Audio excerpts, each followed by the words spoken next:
चाही फॉर्च्यूनर हो। पैसा नहीं चाही कौड़ी नहीं चाही फॉर्च्यूनर हो।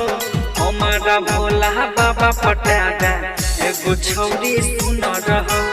हमारा भोला बाबा पटा दे एगो छौरी सुनर हो। टाका नहीं चाही रुपया नहीं चाही फॉर्च्यूनर हो। टाका नहीं चाही रुपया नहीं चाही फॉर्च्यूनर हो। हमारा भोला बाबा पटा दे एगो छौरी सुनर हो। हमारा भोला बाबा पटा दे एगो छौरी सुनर हो।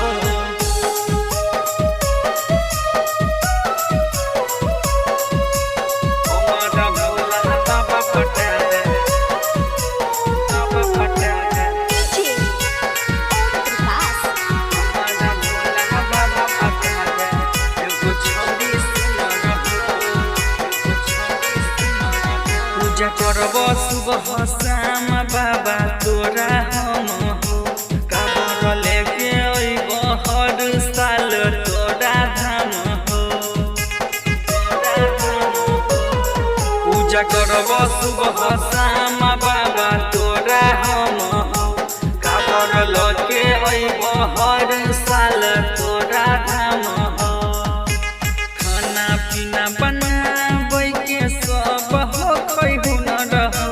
खाना पीना बनाबै के सब हो हुनर हो। हमारा भोला बाबा पटा दे एगो छौरी सुनर हो। हमारा भोला बाबा पटा दे एगो छौरी सुनर हो।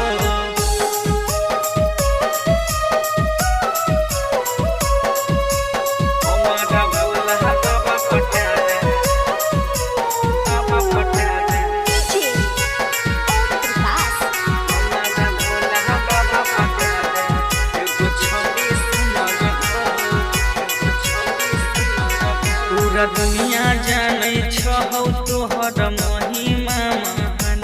हमारा जिंदगी के सवाल बाबा बातला पूरा दुनिया जानै छौ तोहर महिमा महान।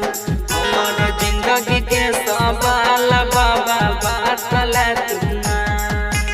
राइटर कुमार भरत कहे छ बतिया पुनर हो। नंदन भरत दिलकश कहे छ बतिया पुनर हो। हमारा भोला बाबा पटा दे एगो छौरी सुनर हो। हमारा भोला बाबा पटा दे एगो छौरी सुनर हो। Presented by PKG Official।